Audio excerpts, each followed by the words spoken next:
आप लोग को बताना चाहिए था जनता को कि तुम्हारी गाड़ी में E20 डल रहा है अब। मैडम जल्दी मत करिए, थोड़ा समझ लीजिए। ठीक है, आप बताइए, फटाफट इस बरस निकलना है। मगर सवाल तो आएंगे सर। अरे- पहले तो नितिन गडकरी जी ने कभी ये बात नहीं जानी थी कि एथनॉल से माइलेज कम होती है। जब हरदीप पुरी जी ने ये बात मानी, तब उन्होंने मानी। मैंने मानी ये जो बात बता रही है ठीक नहीं।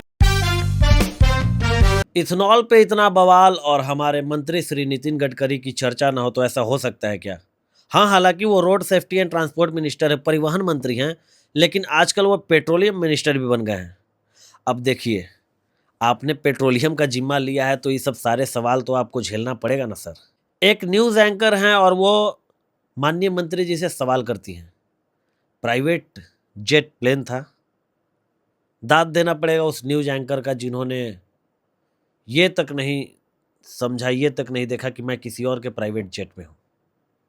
हो सकता था वीडियो डिलीट करा दिया जाता, हो सकता था कुछ भी हो सकता था, लेकिन हिम्मत देखिए। और मजे की बात तो वो है, इतने सारे सवाल थे ना कि परिवहन मंत्री बस सोच ही रहे थे, एक जवाब वो अच्छे से दे भी नहीं पा रहे थे। अगला सवाल, अगला सवाल, और ये सारे सवाल आम पब्लिक के ही थे। तो ऐसे में मंत्री जी गुस्सा भी करने लगते हैं। वो बोलते हैं कि सवाल जरा आराम आराम से पूछिए, मैं सबके जवाब दे रहा हूँ। मंत्री जी गुस्सा जाते हैं। अब गुस्साना क्यों भाई, आपने परिवहन मंत्रालय छोड़ के जब पेट्रोलियम मिनिस्ट्री पे फोकस किया है तो सवाल झेलिए आराम से।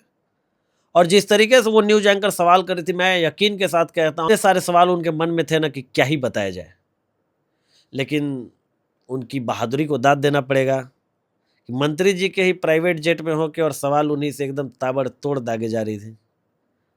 अब देखना होगा इथेनॉल पे क्या मामला निकल के सामने आता है। जहाँ पे पहले लोग इथेनॉल को ब्लेम करते हैं, उसके बाद वही लोग इथेनॉल की तारीफ भी करने लगते हैं।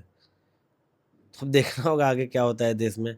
फिलहाल इथेनॉल जहाँ जहाँ पहुँच गया है अच्छी बात है, जहाँ जहाँ नहीं पहुँचा है पहुँच ही जाएगा। जोहार।